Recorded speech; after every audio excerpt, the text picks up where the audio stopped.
एकाग्रता का रहस्य, स्वामी विवेकानंद। यह भारतीय साहित्य संग्रह है। इस पुस्तक में, इस ऑडियो बुक में हम आपको एकाग्रता का रहस्य के बारे में बताने वाले हैं। लगभग 30 से 40 मिनट का यह वीडियो होगा, जिसमें आप एकाग्रता क्या होता है, कैसे किया जाता है, स्वामी विवेकानंद के अनुसार मैं बताने वाला हूँ। तो चलिए अब देखते हैं एकाग्रता का रहस्य। तो प्रस्तावना है, विद्यार्थियों के लिए एकाग्रता का रहस्य नामक यह पुस्तिका विद्यार्थियों के समक्ष रखते हमें प्रसन्नता हो रही है। एकाग्रता ही शिक्षा की उपलब्धि का प्रथम तथा प्रधान माध्यम है, और यह प्रश्न बहुत से छात्रों के मन को आंदोलित करता रहता है कि आखिर इस एकाग्रता को बढ़ाया कैसे जाए। रामकृष्ण मिशन बेलगांव के सचिव स्वामी पुरुषोत्तम नंद जी ने इस छोटी सी पुस्तिका में यही रहस्योद्घाटन किया है। इस पुस्तिका का अनुवाद रामकृष्ण मिशन विवेकानंद आश्रम रायपुर द्वारा प्रकाशित विवेक ज्योति नामक हिंदी पत्रिका में प्रथम प्रकाशित हुआ था। बंगलौर के रामकृष्ण मठ से प्रकाशित अंग्रेजी पुस्तिका the secret of concentration for student का यह अनुवाद किया है चंपा केसरी, प्रदीप नारायण शर्मा वगैरह वगैरह वगैरह। हम इसके लिए उन्हें हार्दिक धन्यवाद देते हैं। एकाग्रता ही सही प्रकार के ज्ञान की नींव है, इसके सिवा कुछ भी करना संभव नहीं है, ऐसा स्वामी विवेकानंद कहते हैं। ठीक है। ज्ञान अर्जन के लिए विद्यार्थियों को किस प्रकार का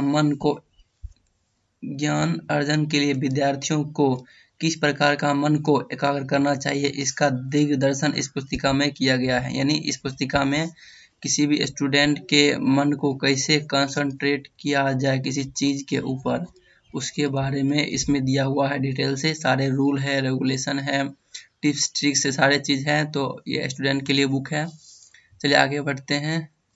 हमें विश्वास है कि प्रस्तुत पुस्तिका में दिए गए मार्गदर्शन का हर एक छात्र अनुसरण करेगा तो निश्चित रूप से वह मन को एकाग्रता बढ़ाने में सफल होगा। तो यह पुस्तक मन को एकाग्र बढ़ाने के लिए है। आगे बढ़ते हैं। विद्यार्थियों के लिए एकाग्रता का रहस्य। चलिए शुरू हो गया है पुस्तक। एकाग्रता में ही सफलता का सारा रहस्य निहित है। इस बात को समझ लेने वाला सचमुच ही बुद्धिमान है। एकाग्रता को केवल योगियों के लिए ही आवश्यक समझना एक बड़ी भूल है। एकाग्रता प्रत्येक व्यक्ति के लिए आवश्यक है, भले ही वह किसी भी कार्य में क्यों न लगा हो। देखने में आता है कि लौहकारों, नाइयों, स्वर्णकारों तथा जुलाहों में सहज रूप से ही एकाग्रता विकसित हो जाती है। हथौड़ा चलाते समय लोहार यदि जरा सा भी चूक जाए तो संभव है कि वह अपने ही हाथों को कुचल डाले। नाई का उस्ता यदि गलती से फिसल जाए तो त्वचा में घाव हो जाने की आशंका है। यदि बढ़ई की पकड़ रुखानी से ढीली पड़ी तो हो सकता है वह अपने अंगूठे से ही हाथ धो बैठे। इसी प्रकार सुनार का कार्य भी निसंदेह अत्यंत जटिल है। बुनकर यदि अपने करघे पर दृष्टि स्थिर रखे तभी वह अच्छी गुणवत्ता वाले कपड़े बुन सकता है, परंतु इनमें से कोई भी व्याख्यान सुनकर या पुस्तकों की सहायता से एकाग्रता का अभ्यास नहीं करता। उनके कार्यों के आवश्यकता के अनुसार उत्पन्न परिस्थिति ने ही उनमें एकाग्रता का विकास कर दिया है। वे कौन सी परिस्थितियां हैं? ये कि उनके कार्य में जरा सी भी चूक उनके लिए एक भयानक दुर्घटना का कारण बन जाता है। उपरोक्त सभी कार्यों में जोखिम बना ही रहता है। इसी कारण उन्हें अपने मन को संयमित कर बड़ी सावधानी पूर्वक कार्य करना पड़ता है। यानी कुछ ऐसे व्यक्ति हैं जैसे लौहकार हो गया, सुनार हो गया, नाई हो गया है, ये अपने काम को काफ़ी दृढ़ता से, क्योंकि इनमें काफ़ी ज़्यादा नुकसान होता है, काफ़ी ज़्यादा ही नुकसान होता है, इसलिए ये काफ़ी शांतिपूर्वक से उन कार्यों को करते हैं, बार बार करते हैं और उनमें एकाग्रता अपने आप आ जाती है। तो आगे बढ़ते हैं। इस प्रकार वे अपने व्यावसायिक कार्यों में एक प्रकार की एकाग्रता प्राप्त कर लेते हैं। इतना ही नहीं, ऐसे असंख्य उदाहरण हैं जिसमें पीढ़ी दर पीढ़ी ऐसी एकाग्रता देखने को मिलती है। उदाहरण के लिए मान लीजिए ITI में शिल्प विद्या सीख रहे प्रशिक्षणार्थियों में यदि कोई लोहार का लड़का है तो वह अन्य लड़कों की उपेक्षा शीघ्र इस कला में निपुण हो जाता है। अन्य दूसरे पेशों में भी ऐसा ही होता है। यह बहुत ही कम देखा गया है कि कोई व्यक्ति किसी नए कार्य में सिद्ध दक्षता प्राप्त कर ले। इन निरीक्षणों के आधार पर हम इस निष्कर्ष पर पहुंचते हैं कि एकाग्रता निरंतर प्रयास के द्वारा ही प्राप्त की जाती ही है। यानी यहाँ तक जो बात बताया गया है उसका मतलब यह है कि किसी भी इंस्टीट्यूट हो या स्कूल हो, वहाँ पर यदि लोहार का लड़का तो वह काफ़ी आसानी से एकाग्रता प्राप्त कर लेता है, क्योंकि वह बचपन से ही लोहा को पीटते आता है और उसमें एकाग्रता की बहुत ही ज़रूरी होती है। लोहार हो, सुनार हो, इन सब के बच्चे ने यदि बचपन से प्रैक्टिस किया है लोहा काटने का, सुनार सोना बनाने का, तो उसमें काफ़ी ज़्यादा कंसंट्रेशन का ज़रूरत होता है और उसका बचपन से ही प्रैक्टिस रहता है और वो काफ़ी आसानी से आगे बढ़ जाता है इन क्षेत्रों में। तो आगे बढ़ते हैं। अर्जुन के प्रश्न पर भगवान श्री कृष्ण का यही उत्तर था कि अभ्यास से ही पूर्णता की उपलब्धि होती है। अर्जुन का वह प्रश्न क्या था? वह क्या था? हे कृष्ण, यह मन अत्यंत चंचल और बलवान है। इसे नियंत्रण में रखना वायु को बस में करने के समान है। अब ऐसे मन को नियंत्रण में भला कैसे लाया जा सकता है? भगवान श्री कृष्ण का उत्तर था, अर्जुन, जो तुम कर रहे हो वह सत्य है। जो तुम कह रहे हो वह सत्य है। इसे नियंत्रण में रखना सरल नहीं है। तथापि यह भी सत्य है कि ऐसा चंचल मन भी नियमित अभ्यास तथा वैराग्य के द्वारा बस में लाया जा सकता है। अर्जुन का प्रश्न बिल्कुल स्वाभाविक है और भगवान श्री कृष्ण का उत्तर भी वैसा ही सरल है। मन को नियंत्रण में लाने की समस्या कोई नई बात नहीं है। यह समस्या भी उतनी ही प्राचीन है जितना ही मनुष्य स्वयं। भले ही आज की अनैतिक तथा असंयमित जीवनचर्या के फलस्वरूप इसमें कुछ वृद्धि हो गई है। वस्तुतः अर्जुन एक बड़े ही साहसी तथा नीतिमान पुरुष थे, और यदि अर्जुन के समान व्यक्ति का मन भी चंचल तथा बेकाबू हो सकता है, तो फिर आज के सुखान्वेषी और भोगासक्त लोगों के मन की बात ही क्या। आगे हम बढ़ते हैं।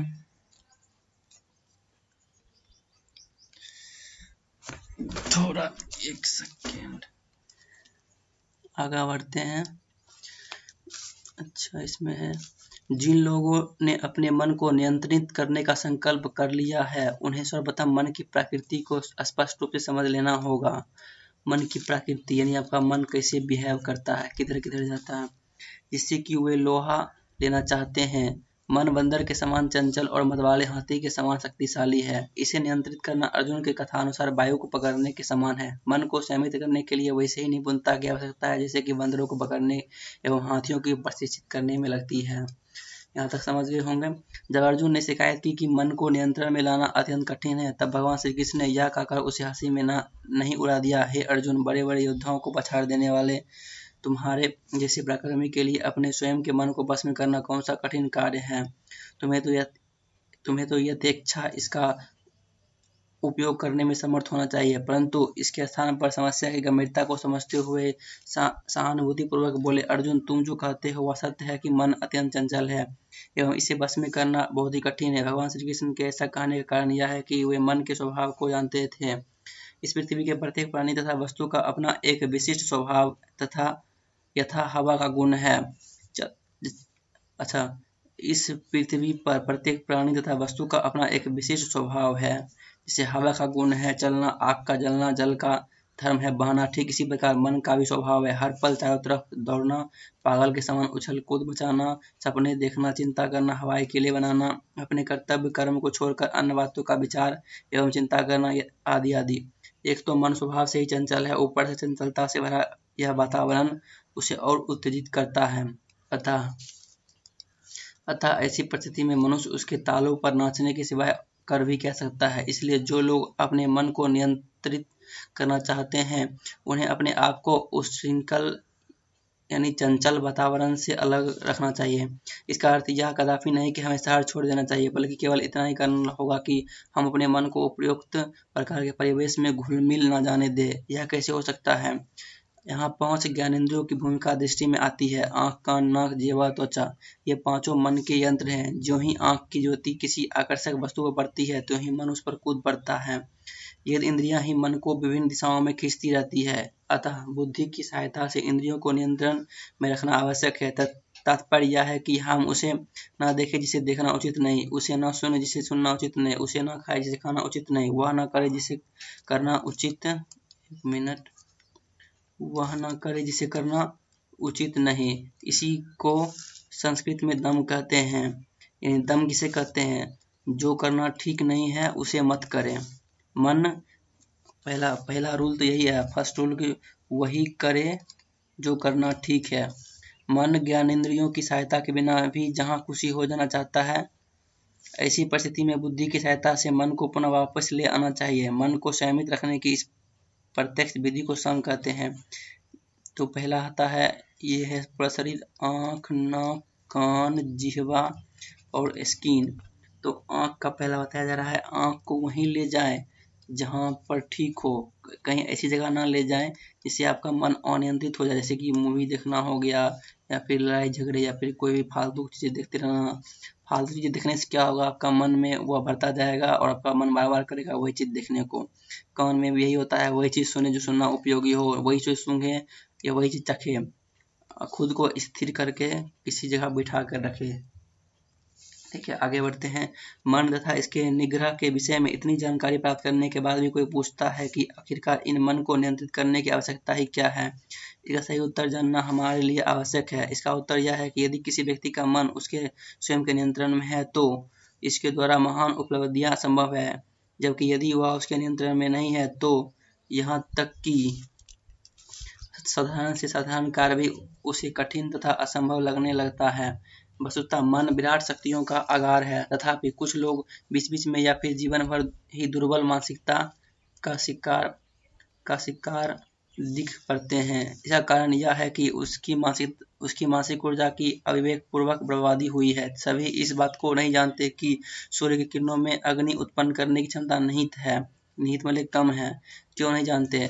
इसलिए कि अब तक उन्होंने सूर्य की किरणों से आग उत्पन्न होते तथा वस्तुओं को जलते नहीं देखा होगा, किंतु जब उन्हीं किरणों को एक उत्तल लेंस से गुजारा जाता है, यानी सूर्य की किरणों को जब एक लेंस से गुजारा जाता है तो पेपर जल जाता है।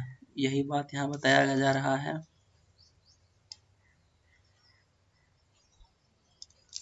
ठीक है, टुकड़े यहाँ था, वस्तुओं को जलते नहीं देखा होगा।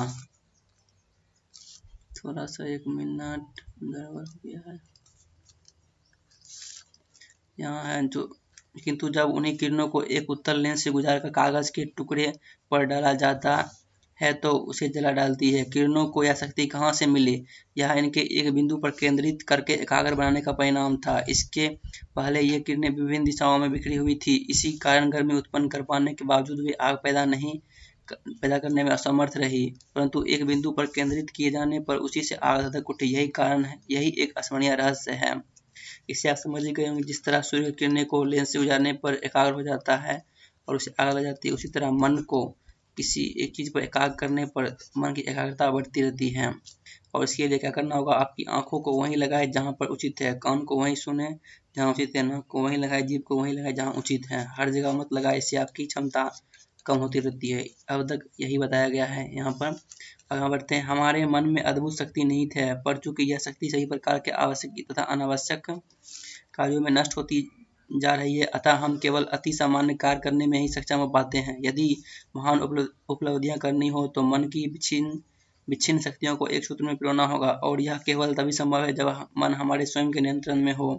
परंतु बिना कुछ सुने पागलों के समान दौड़ने वाले इस मन को भला कैसे अपना कहा जा सकता है? जो मन इंद्रियों के आमंत्रण पर विषयों में डूब जाता है वह निश्चित रूप से हमारा अपना नहीं।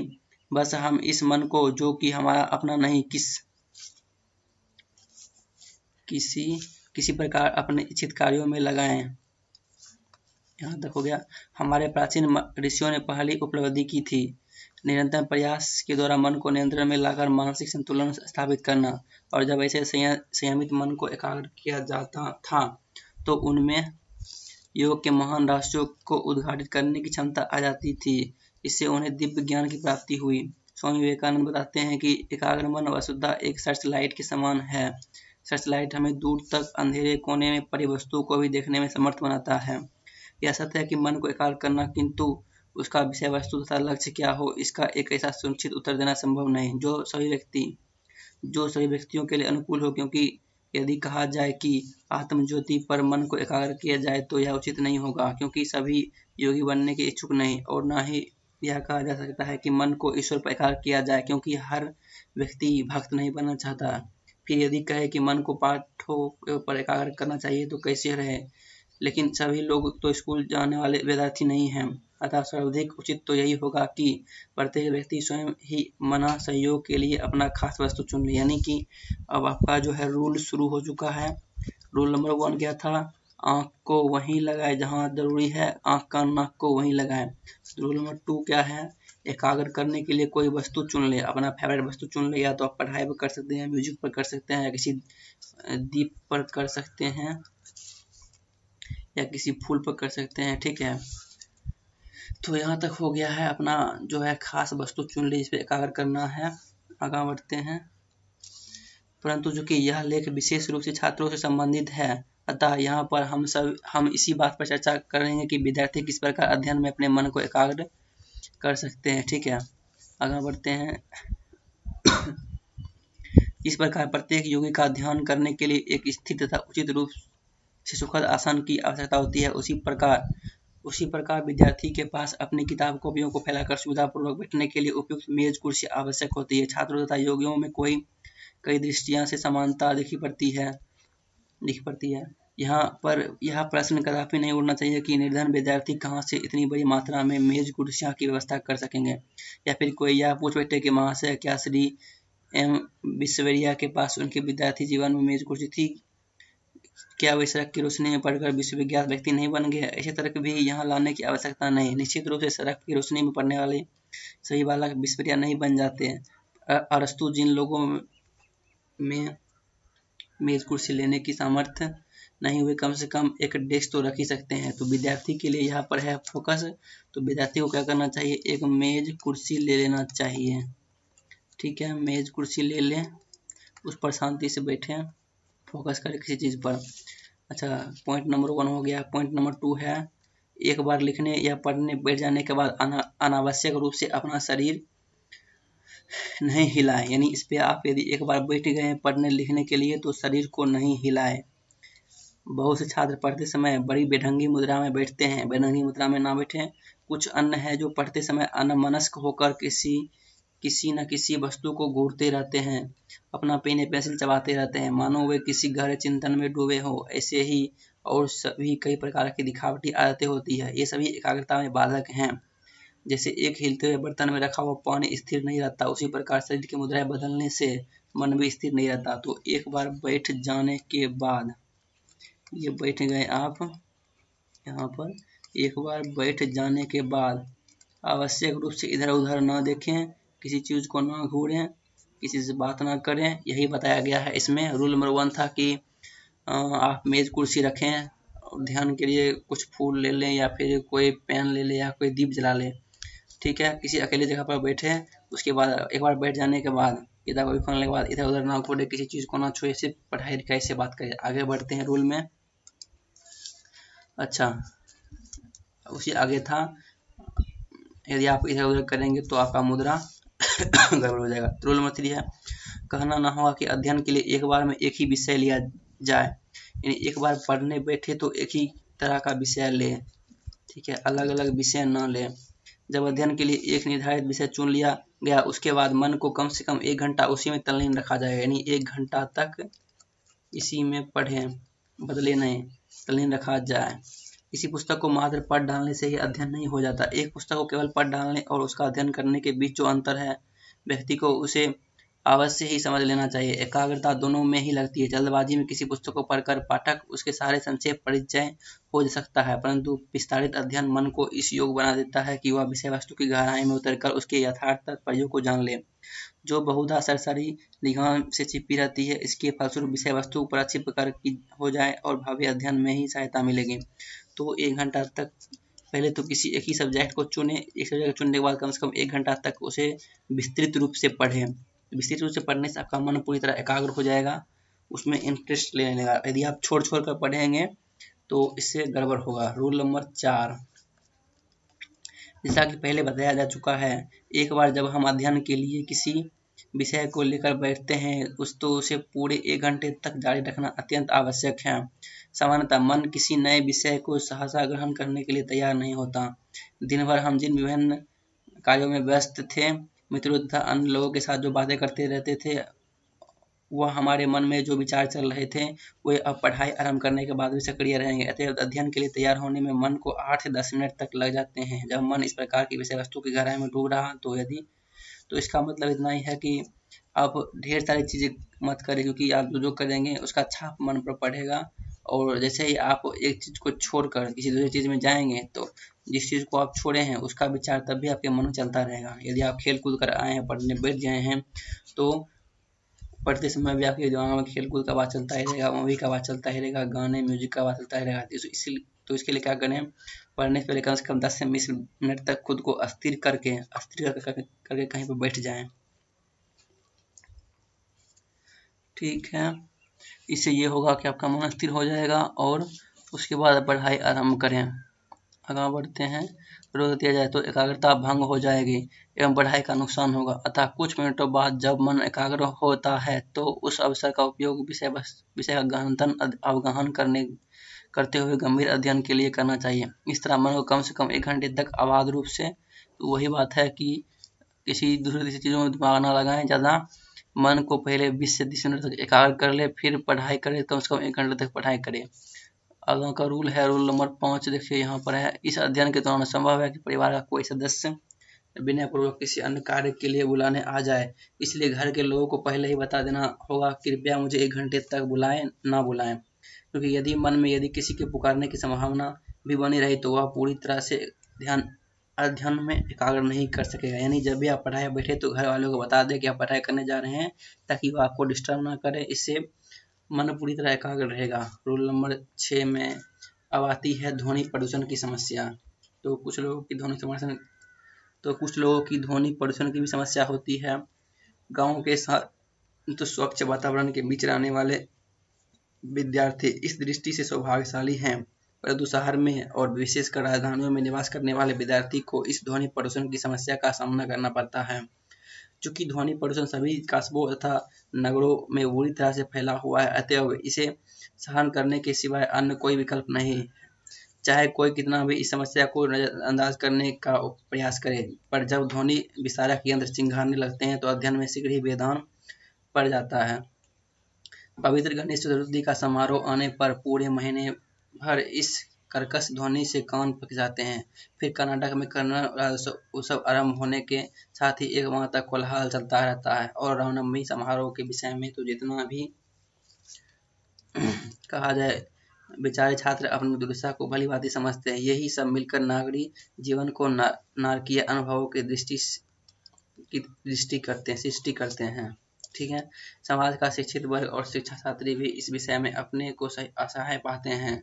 संभवतः शिक्षा छात्री के पास अधिकार नहीं है कि जिनके पास अधिकार है उनके पास विवेक शक्ति का अभाव है। खैर, ध्वनि प्रदूषण से निजात पाने का एक रास्ता अवश्य है, और वह यह है कि अपने मन के भीतर अध्ययन में उत्कृष्टता प्राप्त करने की तीव्र इच्छा विकसित करें। यदि मन में ऐसी तीव्र व्याकुलता है तो फिर बाहरी शोरगुल शायद ही सुनाई पड़े। उदाहरण के लिए, जब हमारा मन किसी चिंता से आक्रांत हो जाता है तो हमारे बगल में भी बजने वाले नगाड़े की ध्वनि हमें सुनाई नहीं देता।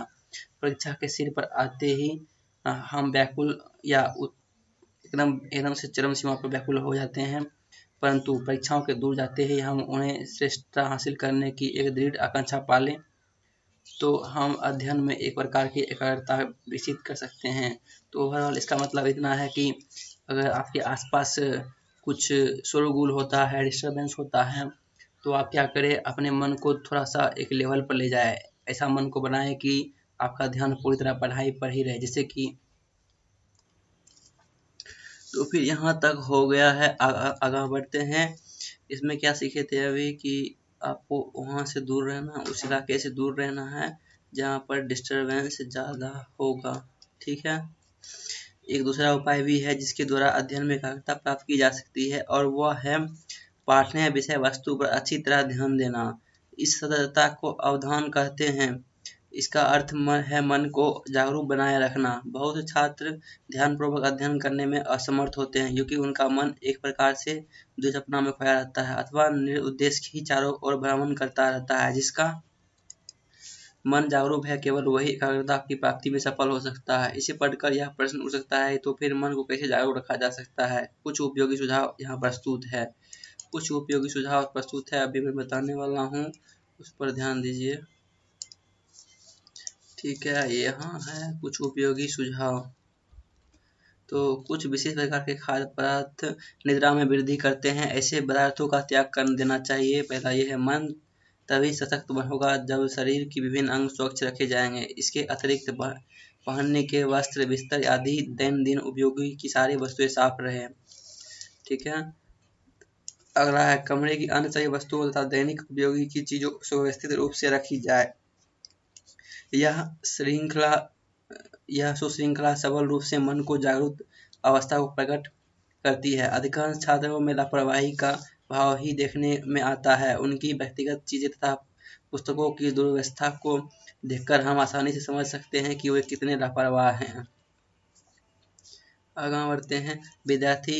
विद्यार्थी के जानने योग्य एक दूसरी महत्वपूर्ण बात यह है कि शरीर के समान ही मन को भी स्वच्छ रखना चाहिए। अश्लील एवं भद्दे विचारों को मन में प्रवेश करने से न केवल रोका जाना चाहिए बल्कि मन को उनकी हवा तक नहीं लगने देनी चाहिए, क्योंकि ये विचार ही हमारे मन को तबाही मचाने तथा उसे बिगाड़ने में मूलभूत कारण है। मन यदि तंद्राच्छन्न तथा स्वप्नपरायण है तो भी अधिक चिंता की बात नहीं, परंतु अश्लीलता और भद्दगी यदि एक बार मन में प्रविष्ट हो गई तो फिर आपका कल्याण हो जाएगा, आपको पूरे बर्बादी हो जाएंगे।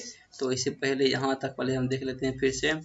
तो यहाँ था पहला कि कुछ खास खाद्य पदार्थ है जो मन को बढ़ावा देता है, जैसे कि अच्छी अच्छी चीज़ें, या फिर मान लीजिए बाहर में फास्ट फूड आप खाते हैं तो वो आपको मन को काफ़ी बढ़ावा देगा, उस तरह की चीज़ें ना खाएं। दूसरा है, मन तभी स्वस्थ होगा जब आपका शरीर अपने शरीर को पूरी तरह स्वच्छ रखे, साफ रखे। ठीक है। मन में अश्लील विचार ना आने दे, किसी तरह की अश्लील चीज़ें ना देखें। उसके बाद अपने बिस्तर, अपने रूम को साफ सुथरा रखें, इससे क्या होगा, आपको अच्छा फीलिंग आएगा। ठीक है। आगे बढ़ते हैं। यहाँ तक, यहाँ रो में मैं इसी तरह छोटा कर लेता हूँ।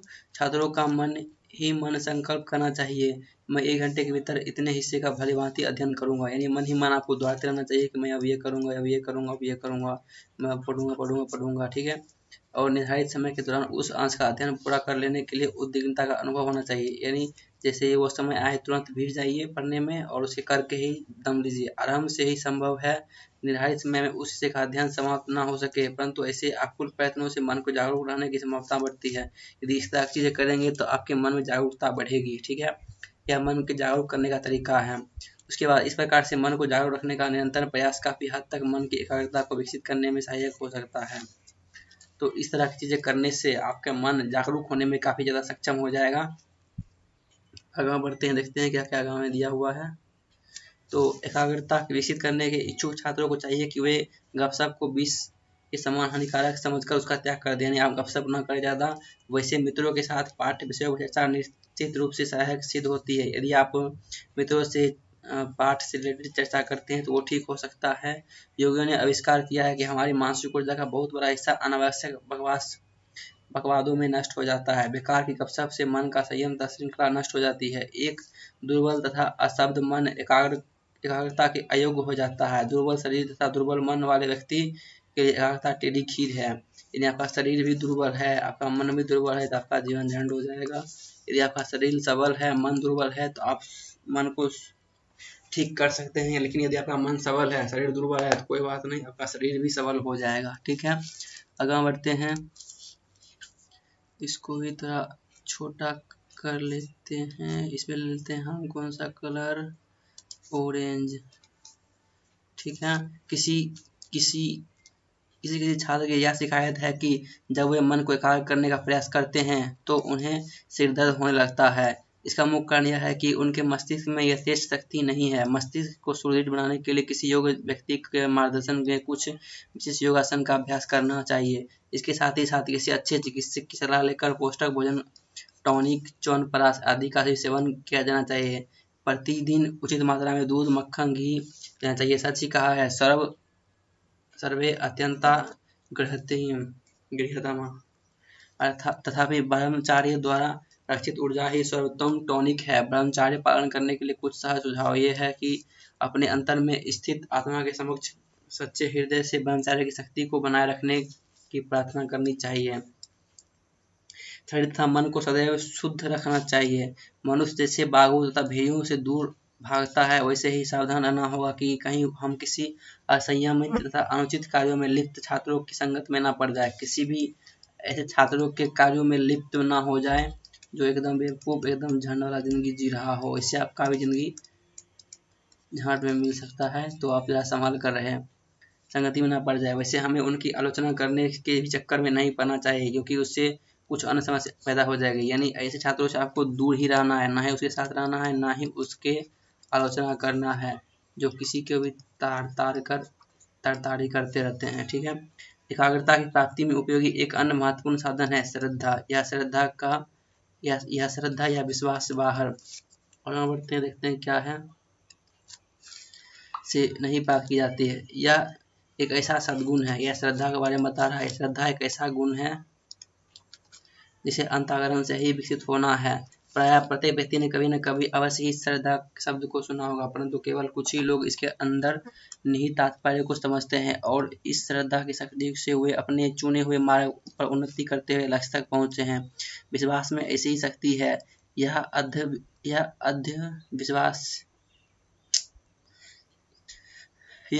अध्यवसायी साधक को आगे ही आगे बढ़ाती रहती है, जब तक कि वह अपने लक्ष्य पर नहीं पहुंच जाता। यह कोई पूछ सकता है, यह श्रद्धा कैसी कौन सी बला है जिससे व्यक्ति अपना इतना आगे बढ़ जाता है अपने जीवन में। मनुष्य की अपनी शक्ति का व क्षमता में विश्वास को इसको ही श्रद्धा कहते हैं। यानी मनुष्य को अपनी क्षमता और शक्ति का विश्वास है, कोई काम वह कर लेगा। ठीक है। जैसे कोई चींटी है, चींटी किसी भारी भारी कमरे को जाकर उठा लेता है, क्योंकि उसके अपने शरीर पर काफी ज्यादा विश्वास श्रद्धा रहता है। ठीक है। यहाँ था, यह कोई पूछ सकता है, यह श्रद्धा ऐसी कौन सी बला है जिसे आप इतना तूल दे रहे हैं। मनुष्य की अपनी शक्ति व क्षमता विश्वास को ही श्रद्धा कहते हैं। इसी को आत्मविश्वास भी कहा जाता है। संभव है किसी व्यक्ति की मांसपेशियां बड़ी ही मजबूत है, परंतु यदि उसने अपनी शक्ति पर विश्वास नहीं है तो ये उसके किसी काम की नहीं है। हनुमान जी समुद्र के लांघने में सक्षम थे, परंतु वे चुप ही रहे, क्योंकि उन्हें विश्वास नहीं था कि इस कार्य की क्षमता उनमें विद्यमान है। परंतु जब जमानवंत ने उनके विश्वास को जगाकर उन्हें शक्ति से परिचित करवाया, तब वो एक ही छलांग में लंका पहुंच गए। ठीक है। यहाँ तक शानदार रहा है। थोड़ा सा इसको मैं छोटा और कर लेता हूँ। प्रत्येक विद्यार्थी में अनंत ज्ञान का अर्जन करने की एक अद्भुत क्षमता निहित है। इस बात में तो कोई संदेह नहीं। बात केवल इतनी सी है कि छात्र को उसकी अपनी अंतर्निहित शक्ति में संदेह नहीं होना चाहिए। संशय ही श्रद्धा का प्रबल शत्रु है। जो ही किसी संदेह का उदय होता है, त्यों ही अंतर्निहित शक्ति जवाब देने लगती है। इसके बाद उसके लिए केवल अपने भाग पर रोना ही शेष रह जाता है। इस अंतर्निहित ज्ञान को प्रकट कैसे किया जाए, इसका उपाय है नियमित तथा सुसंबद्ध रूप से अध्ययन व चिंतन करना। छात्र को इस प्रकार के दृढ़ संकल्प के साथ अध्ययन के लिए बैठना चाहिए। मैं सावधानीपूर्वक अध्ययन करने के लिए निश्चित रूप से अपने ज्ञान को वृद्धि करूंगा। यह एक ऐसा प्रभावी उपाय है जिसके द्वारा मन स्वाभाविक रूप से एकाग्र हो जाता है। चाहे तो इसे आजमा कर भी देख ले। यानी अध्ययन करने से पहले आपको इस तरह की लाइनें बोलना चाहिए कि मैं सावधानीपूर्वक अध्ययन करके निश्चित रूप से अपने ज्ञान की वृद्धि करूंगा।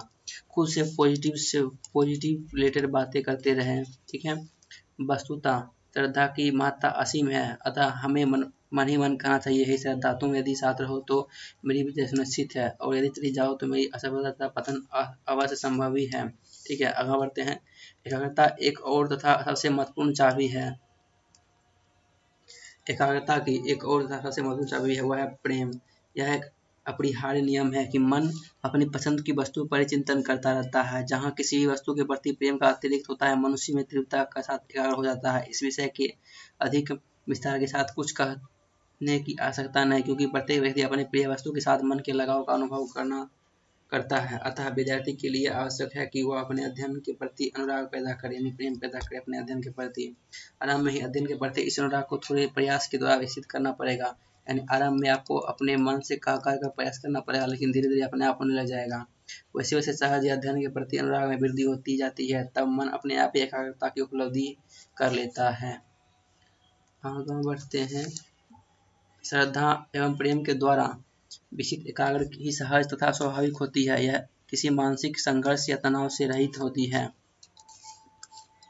अब हम विद्यार्थी के लिए यहाँ एक विशेष सुझाव दे रहे हैं। भले ही कोई ऊपर बताए गए 11 सुझाव ऊपर 11 सुझाव बताए गए, आप फिर से उसे सुन सकते हैं, सुझाव को अपना ले, परंतु एकाग्रता की अंतिम परिणाम तभी मानी जाएगी जब पठनीय विषय पूरी तरह से समझ लिया गया है।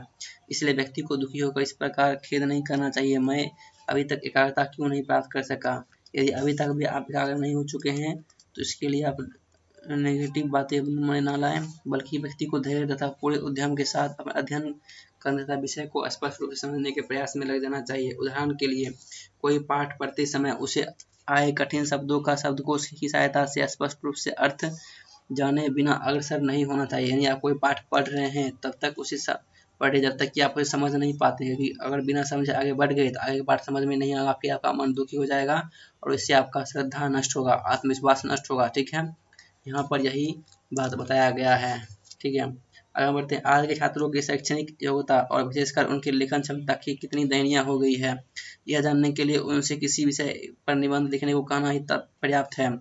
उसके प्रत्येक पृष्ठ पर हमें यथेष्ट मात्रा में गलत, यानी आप जो भी करें, इसका मतलब इतना ही है कि आप जो भी करें शांतिपूर्वक अभिसंधान तरीके से एक बार शुरू करने पर उसे छोड़े नहीं, उसे पूरा करके ही दम लें, वरना आपका आत्मविश्वास कमजोर पड़ेगा। ठीक है, आगे बढ़ते हैं। इसमें भी लगभग वही बात बताया गया है, श्रद्धा से रिलेटेड बात बताया गया। कैसे श्री कृष्ण ने अर्जुन को बताए थे कि जैसे पिछली बार पूछा गया था ना कि श्री कृष्ण ने अर्जुन ने कृष्ण ने पूछा था सवाल कि मन हवा की तरह चंचल है, उसे नियंत्रण कैसे लाया जाए। तो इसमें कृष्ण बताते हैं कि अगर कोई व्यक्ति निरंतर प्रयास में लगे रहे और वो कुछ भी ना करके कुछ ऐसे कार्य करे जिससे पूरी तरह वो फोकस रहे, तो वो भी व्यक्ति भी खुद को एकाग्र कर सकता है। ठीक है, इसमें कुछ इस तरह का बात बताया गया है। हाँ, यहाँ से हम ये इम्पोर्टेंट है। तो ओवरऑल उधर 11 रूल बता दिया गया था। उसके बाद बात यही था कि खुद को पॉजिटिव रखे, खुद को सकारात्मक रखे। अच्छा, अगर देखिए एक व्यक्ति में एकाग्रता का अभाव क्यों होता है। एक व्यक्ति में एकाग्रता नहीं होता है, लेकिन क्यों नहीं होता है ये भी जानना बड़ी इम्पोर्टेंट है। तो पहला है कि हो सकता है वो अपने पाठ को ठीक समझ नहीं रहा हो सकता है वो अपने पाठ को ठीक समझ नहीं रहा, इसलिए एकाग्रता नहीं हो। तो यह भी जाने, और यह बात पहले ही बताया गया है कि अपने पाठ को ठीक से समझे, ठीक से करें। दूसरा हो सकता है उसके मस्तिष्क को सबल बनाने के लिए पौष्टिक भोजन की आवश्यकता हो सकता है। आपका जीवन में, आपका लाइफ में, आपका शरीर में उतना प्रोटीन ही ना हो। ठीक है, प्रोटीन ही ना हो, उतना ज़्यादा मात्रा में खाना का बढ़िया से सेवन करें। हो सकता है घरेलू परिस्थितियाँ उसके मन को उद्विग्न, हो सकता है आपके घर में लड़ाई झगड़े हो रहा हो खूब, या फिर घर का माहौल खराब रहा हो, तो इससे आपका मन जो है लगेगा नहीं। तो ऐसे घर में ना रहे, घर से थोड़ा अलग रहे, अच्छी जगह बनाते रहे। ठीक है, पहला था कि पाठ को ठीक से समझें। अच्छा, पौष्टिक भोजन लें, ऐसी जगह रहे जहाँ पर डिस्टर्बेंस बहुत कम हो। उसके बाद है टेलीविज़न और सिनेमा में व्यस्त न है, टेलीविज़न और सिनेमा से दूर रहे, क्योंकि ऐसे लोग जो टेलीविज़न सिनेमा देखते हैं उनके मन में उससे रिलेटेड बात चलती रहती है और उनका मन नहीं लगता है। ठीक है, आगे देखते हैं क्या है। आगे है उसका मन इंद्रियां भोगों के पीछे भागता रहता है, उसका मन जो है सेक्स इन सब चीज़ से रिलेटेड पीछे भागता रहता है, वो इसी चीज़ से रिलेटेड चीज़ देखते रहता है, इसलिए उसका मन इन सब चीज़ों में लिप्त रहता है। इस तरह की चीज़ों से भी दूर रहें। उसके बाद है संभव है वो किसी अस्थायी रोग से पीड़ित हो सकता है, आप किसी रोग से पीड़ित हो तो अपने रोग को इलाज करें, तभी ये सब चीज़, तभी मन को एकाग्र करें, वरना आप काफ़ी परेशान हो जाएंगे, आप बीमार भी रहेंगे। और बीमार में कभी भी कोई व्यक्ति एकाग्र नहीं हो पाता है, वो थोड़ा अजीब हो जाता है। ठीक है, अच्छा लास्ट पेज पर पहुँच गए हैं। 7वां नंबर देखिए क्या बता रहा है। उसे शांतिपूर्वक आराम से बैठकर पढ़ने के लिए न्यूनतम सुविधाएं उपलब्ध नहीं हो सकता है आपके पास पढ़ने लिखने के लिए चीज़ें ना हो, टेबल कुर्सी ना हो या फिर जगह ना हो, तो इससे आपका मन एकाग्र नहीं हो पाएगा। हो सकता है उसका मन समुचित रूप से विकसित ना हो सकता है आप अभी बच्चे ही हो, आपका मन विकसित ही ना हुआ हो, तो ये भी समस्या हो सकता है। वह एक ऐसे छात्रावास में रहता है जिसकी व्यवस्था ठीक नहीं हो सकता है, आप ऐसे हॉस्टल में रहते हो जहाँ की व्यवस्था ठीक नहीं है तो वहाँ पर भी गड़बड़ी हो सकता है, वहाँ पर भी एकाग्रता नहीं होगा। हो सकता है आप बुरी संगति में पड़ गए हो तो इससे एकाग्रता पूरी तरह जाएगी ही जाएगी, समझ लो। वह अपने विषयों को पसंद नहीं करता, हो सकता है आप जो पढ़ रहे हैं उसे पसंद नहीं कर रहे हैं, इसलिए आपका एकाग्र नहीं लग रहा है, ठीक है। तो यह कुछ ऐसे रीजन थे जिससे यह पता चलता है कि आपकी एकाग्रता क्यों नहीं लगती है, ठीक है। एकाग्रता लगने से पहले आपको यह जानना ही होगा कि आपकी एकाग्रता क्यों नहीं लग रही है। इन 11 चीज़ों में से देखिए कि कौन सी चीज़ है जो आपका कारण है, ठीक है। ये जो है पाठ ठीक से समझ नहीं आना, घर में लड़ाई झगड़े होना, पौष्टिक भोजन ना होना, टेलीविजन हो गया, इंद्रिया हो गया, अस्थायी रोग से पीड़ित हो गया, इनमें से कौन कौन सी चीज़ है उसे देखिए, फिर उसे दूर कर ले। फिर ऊपर वाला जो 11 रूल दिया हुआ है उसे देखकर उसे फॉलो करिए, आप पूरी तरह एकाग्र हो जाएंगे।